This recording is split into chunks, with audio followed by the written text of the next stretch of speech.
Un saludo a todas las personas que estén viendo este video. A continuación les comparto una presentación que surge por dudas frecuentes que he recibido en uno de mis videos titulado Cómo configurar una BIOS, formatear un disco duro e instalar un nuevo sistema operativo. Les dejo el link en la descripción por si quieren consultarlo. Para esta presentación les hablaré de los temas que ven en pantalla y para su comodidad, del lado derecho pueden ver el minuto donde inicia cada tema. Por lo tanto, pueden adelantar el video al minuto donde se encuentre el tema de su interés. Entonces empezamos con las partes de una PC. Inicio con esto porque es importante que conozcan sobre el tema y también porque he visto confusión en mi audiencia con estos dos términos. Sin más, empecemos con los conceptos. El hardware es todo lo físico que conforma una computadora, todo lo tangible, o sea, todo lo que podemos tocar. Sus componentes más importantes son el procesador, la memoria RAM, los discos de almacenamiento o discos duros, las tarjetas gráficas, las tarjetas madre y demás. Esto lo podemos ver, por decir, en la imagen izquierda. Aquí está el disco duro, la memoria RAM, una tarjeta gráfica y el CPU. En el CPU se encuentra normalmente la tarjeta madre junto con todos los demás componentes internos que incluye una computadora de escritorio. Y estos son periféricos que viene siendo la pantalla, el mouse, el teclado, una impresora, ¿vale? Todo esto se conoce como hardware. Por el lado del software, que es la parte intangible, o sea, es todo lo que podemos ver pero no tocar, la parte más importante del software es el sistema operativo. En la imagen derecha, que podemos ver aquí, mostramos dos ejemplos de dos sistemas operativos muy populares y que son los más utilizados en el mundo: el Windows y el sistema operativo de la Mac, ¿ok? De la manzanita, como le dicen muchas personas. En el software también tenemos todos los programas que utilizamos a diario, como la paquetería de Office, nuestro navegador de Internet y demás programas. En conclusión, el hardware y el software deben de trabajar en armonía, ser la dupla ideal para que una computadora funcione. Pasamos ahora a los dispositivos de almacenamiento. Creo que aquí la mayoría los conocemos. Los más importantes son los discos duros o unidades de estado sólido. En ellos se guarda toda la información que un sistema operativo necesita para poder funcionar. Hoy en día tenemos dos tipos principales, que es la unidad de estado sólido y el disco duro, o también abreviado HDD. En el caso de la unidad de estado sólido se abrevia como SSD. En pocas palabras, les puedo decir que el mejor es la unidad de estado sólido, ya que esta nos ofrece una mayor velocidad en comparación con un disco duro. Como podemos ver en la tablita, ¿no? Aquí se muestran las velocidades tanto de lectura como de escritura del SSD y del HDD. En el caso de la escritura, una unidad de estado sólido puede ser hasta 4 veces mayor, inclusive más, en algunas ocasiones, que un disco duro. Entonces esto nos da una enorme velocidad, una enorme rapidez al momento, por decir, de guardar un nuevo archivo, de crear un video que pese demasiado. Para las personas que editan videos, esto les va a ahorrar muchísimo tiempo. También en la velocidad de lectura vemos que tiene mucha diferencia, como aproximadamente 3.5 veces multiplica la velocidad de un disco duro. Esto se ve claramente al momento de cargar el sistema operativo, o sea, una vez que enciendes la computadora tarda mucho menos una unidad de estado sólido que un disco duro. En mi caso en particular, cuando mi laptop tenía un disco duro, tardaba alrededor como de 1 minuto y 20 segundos en iniciar el Windows y ya poder utilizar la computadora. Y ahora que le cambié el disco duro por una unidad de estado sólido, se demora alrededor de 20 segundos o inclusive un poco menos. Bueno, y ustedes se preguntarán por qué pasa esto. Básicamente es porque la unidad de estado sólido accede a la información a través de cheats de memoria, mientras que un disco duro lo hace a través del disco. De ahí viene su nombre, ¿no? De disco. Pero ese disco va a ser leído con una aguja, y en pocas palabras podemos decir que el disco duro tiene un funcionamiento mecánico. Y pues ya sabemos que un funcionamiento o algo que esté basado en lo analógico básicamente va a demorar más que una tecnología que ya tiene un diseño y un funcionamiento más digital, como viene siendo la unidad de estado sólido, ¿vale? Entonces por eso es que una unidad de estado sólido es mucho más rápida que el disco duro. Muy bien, ahora pasamos a una de las preguntas que más he recibido en mi video, la cual es: ¿puedo ocupar un disco duro de una computadora anterior?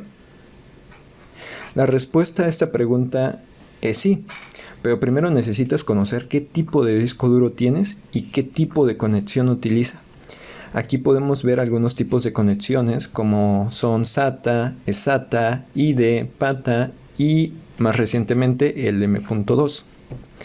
Este tipo de conexiones son las más comunes en el mercado y actualmente la dominante es la conexión SATA, seguida después por la M.2,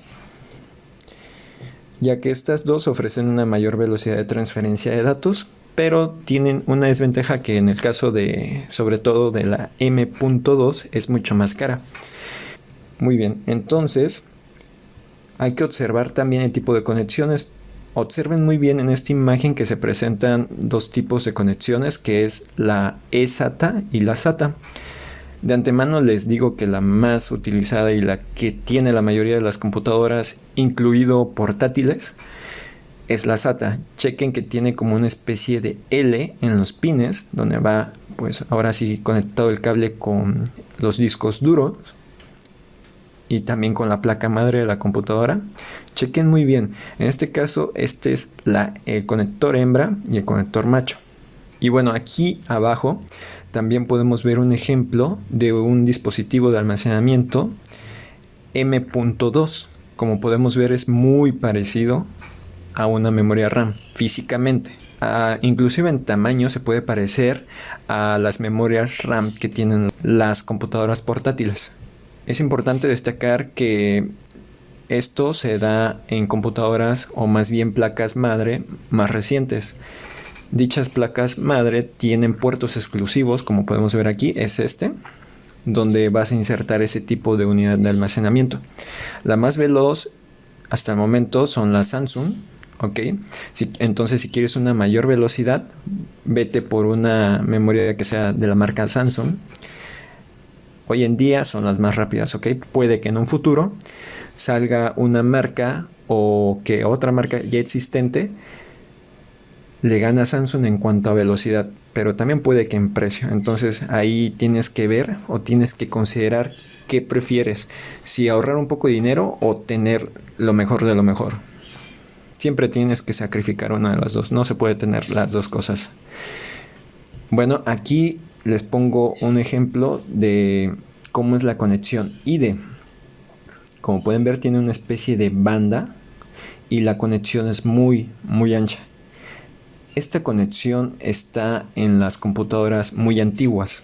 Entonces, si tú ves que tu computadora o el disco duro de tu computadora tiene este tipo de conexión, lo que yo te recomiendo es que te compres una nueva, y no lo digo en mala onda, sino que esas computadoras generalmente tienen un sistema operativo Windows XP. Hoy en día Windows XP ya no tiene soporte, es un sistema operativo obsoleto. Entonces si tu sistema operativo está obsoleto, pues obviamente tu computadora también lo está, y ya no vas a tener las últimas aplicaciones, ya no vas a tener actualizaciones y tienes muchas desventajas. Me imagino que también tu computadora anda muy lenta, entonces pues cámbiate, o sea, compra una computadora nueva, ahorra, o cómprate una básica reciente que es mucho mejor que la que tienes, ¿vale? Y ahora les pongo otra imagen donde se muestran los tamaños físicos de los discos duros. Es muy importante que sepan identificar entre un disco duro de escritorio, de una computadora de escritorio, y un disco duro de una computadora portátil. El disco duro de una computadora de escritorio es de 3.5 pulgadas y el de un portátil es de 2.5 pulgadas, ¿ok?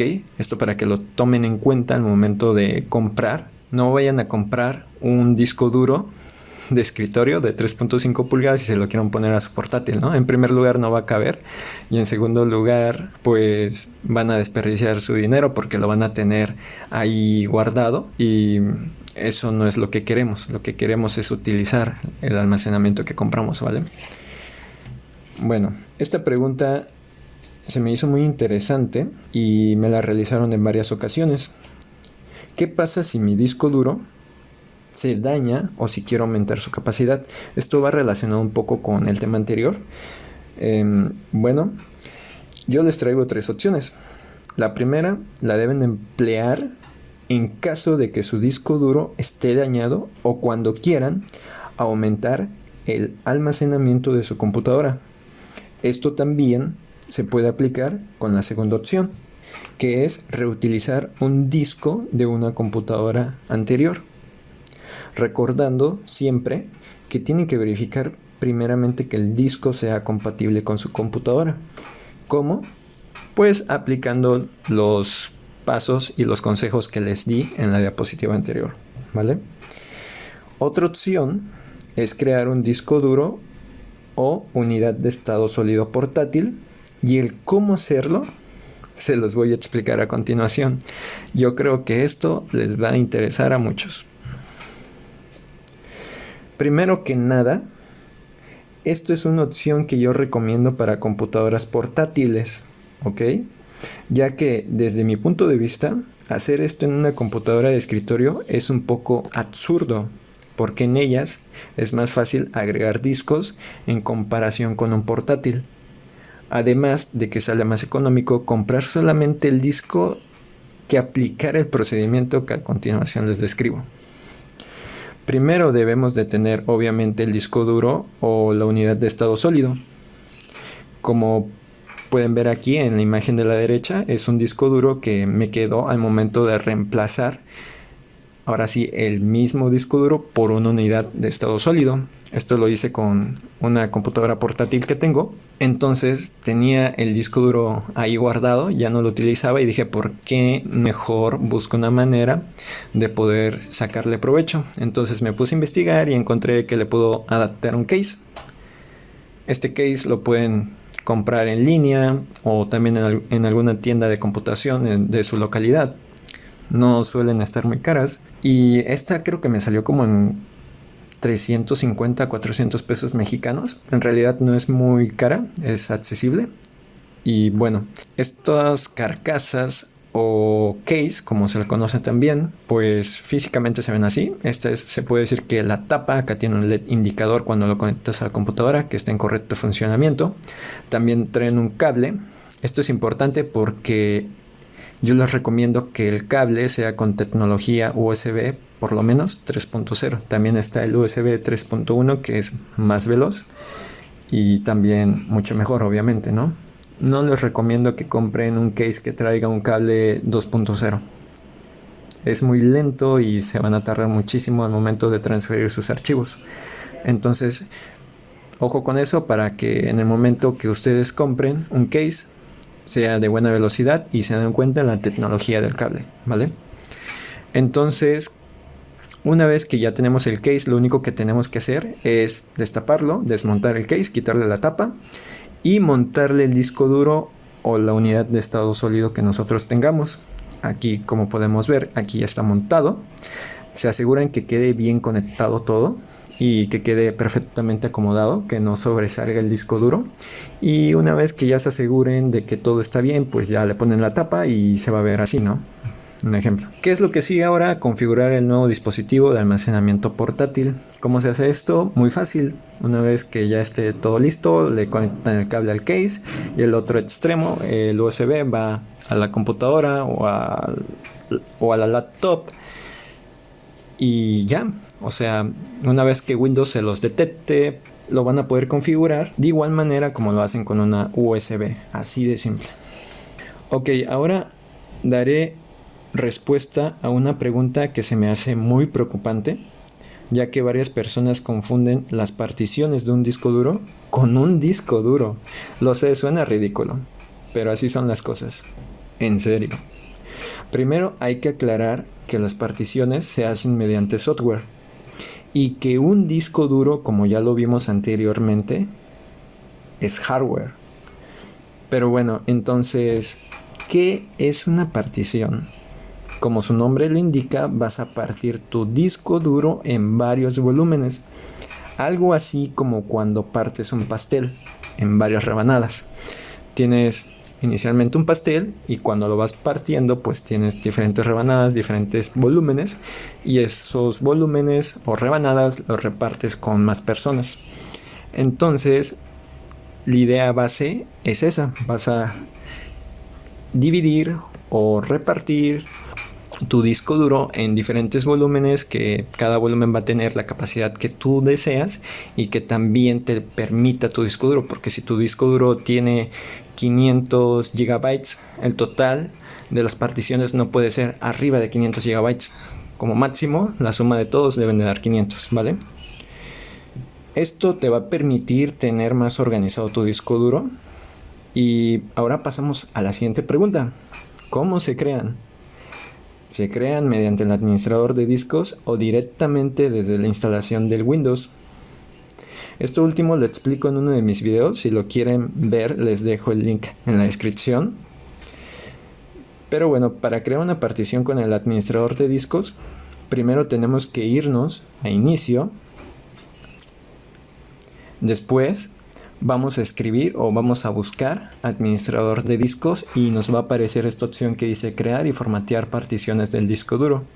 Le damos clic y nos va a abrir esta ventana. En esta ventana les van a aparecer todos los discos duros que tienen instalado en su computadora. En este caso yo nada más tengo una unidad de estado sólido y dicha unidad está dividida o particionada en 4 volúmenes. El primero es un espacio reservado para el sistema. El segundo es donde tengo instalado el Windows. El tercero es una unidad de respaldo en la cual yo almaceno mis datos más importantes para tenerlos protegidos en caso de que se me meta un virus y tenga que formatear. Esta partición va a quedar libre y no se me van a perder los archivos. Es algo que les recomiendo hacer. Y una partición primaria, que entre la partición primaria y el reservado para el sistema, Windows los crea de manera predeterminada, no puedes modificar eso. Y bueno, una vez que ya hayas identificado qué disco duro deseas particionar, también asegúrate que tengas espacio y dicho espacio lo vas a seleccionar. En este caso, por ejemplo, tengo espacio en mi unidad de respaldo. Entonces, ¿qué es lo primero que tienes que hacer?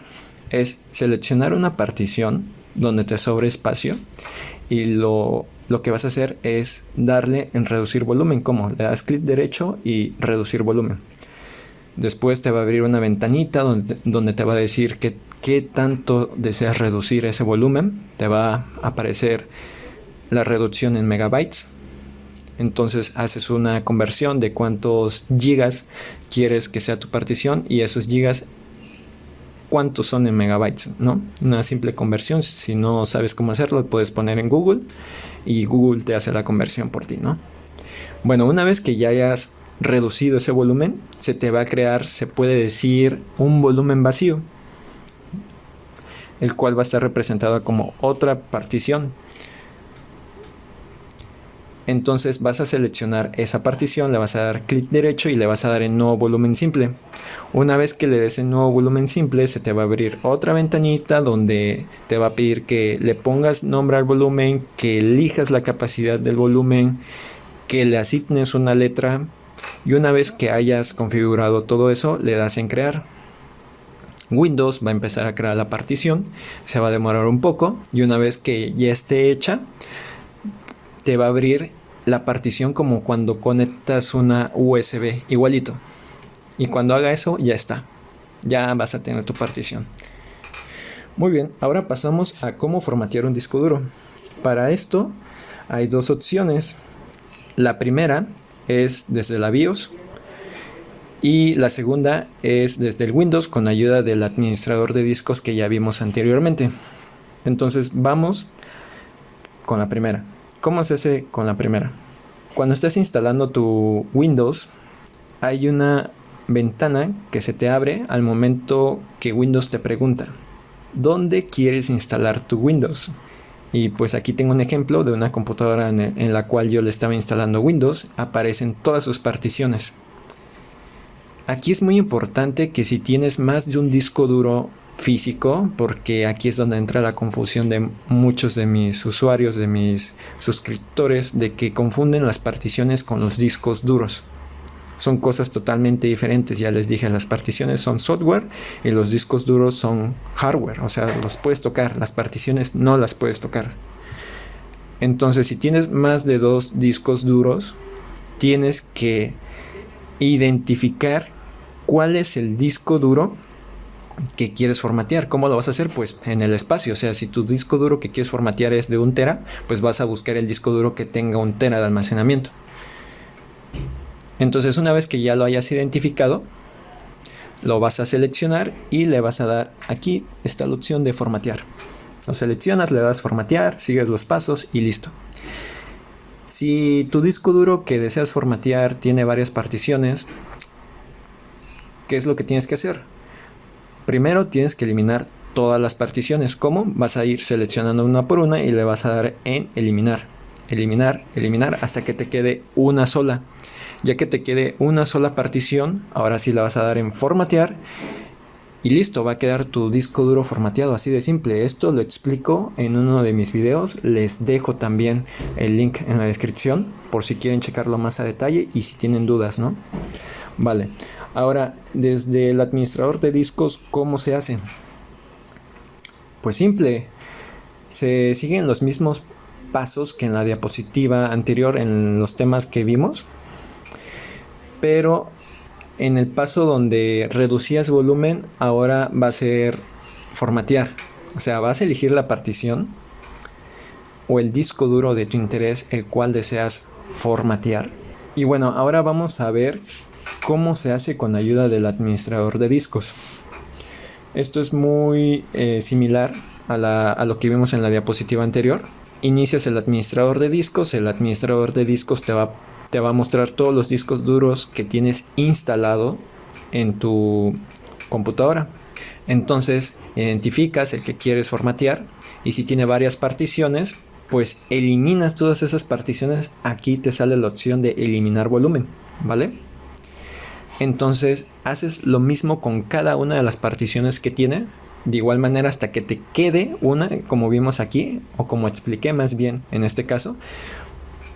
Vas a eliminar todas las particiones hasta que te quede una sola. Una vez que te quede una, esa última la vas a seleccionar, le vas a dar clic derecho y le vas a dar en formatear, como está aquí, ¿no? Sigues los procedimientos que te van a aparecer en pantalla y una vez que finalice, Windows te va a mandar un mensaje que ya el formateo ha concluido y listo, sería todo. Ojo, debo aclarar que este procedimiento no se puede hacer con tu disco duro principal. Me explico. Por ejemplo, yo en mi laptop tengo instalada una unidad de estado sólido. Y en esa unidad de estado sólido está instalado el sistema operativo. Entonces, automáticamente, como no tengo instalado otro disco duro en mi computadora, se vuelve el principal. Pero si tú tienes 2, 3, 4 o inclusive más discos duros instalados en tu computadora, que esto es el caso de las computadoras de escritorio, porque en una computadora portátil a lo mucho puedes instalar 2, que son las más recientes. Esta tecnología te la ofrecen las computadoras portátiles más recientes, que te traen para conectar un disco duro o unidad de estado sólido y aparte te trae el puerto M.2. Entonces puedes tener 2 unidades de almacenamiento. Bueno, suponiendo que estás en tu computadora de escritorio, ¿no? Quieres formatear un disco duro. Entonces ese disco duro no debe de ser el principal. Como ya te dije, el principal es el que tiene instalado el sistema operativo y tienes iniciado ese sistema operativo. Es como cuando quieres eliminar un archivo en Windows y ese archivo lo tienes abierto. ¿Me explico? ¿Qué va a pasar? Que Windows no te va a dejar formatear. Entonces, esto solamente aplica para casos en los cuales tú tienes más de un disco duro y el disco duro que tú deseas formatear no es el principal. También esto se puede hacer en una laptop. ¿Cómo? Pues con el case, con ayuda del case que ya vimos, ¿no?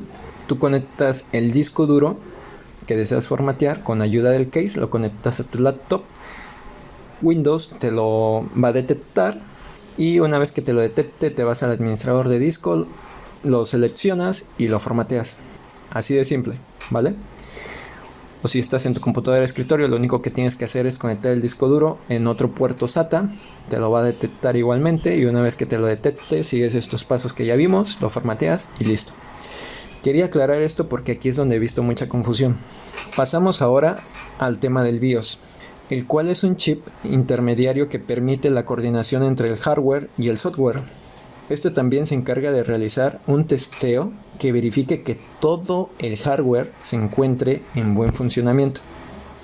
El BIOS es el primero en iniciar una vez se encienda la computadora. También funciona como gestor de arranque para que comience a ejecutarse el sistema operativo predeterminado de la computadora. Esto es importante porque muchos me preguntan, ¿cómo le hago si tengo instalados dos sistemas operativos? ¿Cómo le hago para que Windows inicie con el sistema operativo que yo quiero? Entonces, ¿qué es lo que tienes que hacer? Es configurar la BIOS, hermano o hermana. Entonces, para que el BIOS inicie con la unidad de almacenamiento que tú deseas. Y pues obviamente esa unidad de almacenamiento tiene sistema operativo de tu interés, ¿vale?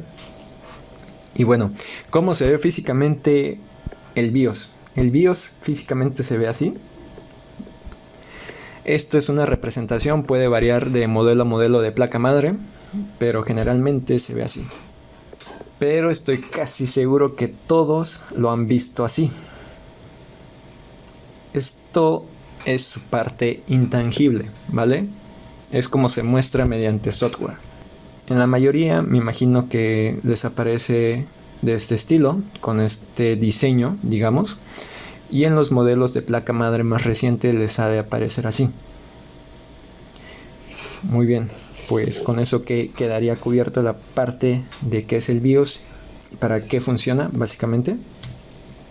Ahora, a continuación les presento un procedimiento general para configurar el BIOS de tu computadora. Pero cabe destacar que puede variar dependiendo de la marca y modelo de tu computadora. Esto ya lo he dicho en un pasado y lo vuelvo a repetir. Este procedimiento puede variar y puede ser muy diferente para tu BIOS, para tu modelo de BIOS. Entonces, si una vez que sigues todos estos pasos no logras configurar tu BIOS, te recomiendo que o bien leas el manual de tu placa madre, o busques en videos en YouTube, en Vimeo, etcétera, o googlees. También a veces están posts de cómo configurar un modelo en específico de BIOS dependiendo de tu placa madre, ¿vale? Pero bueno, vamos a ver el procedimiento que les comparto.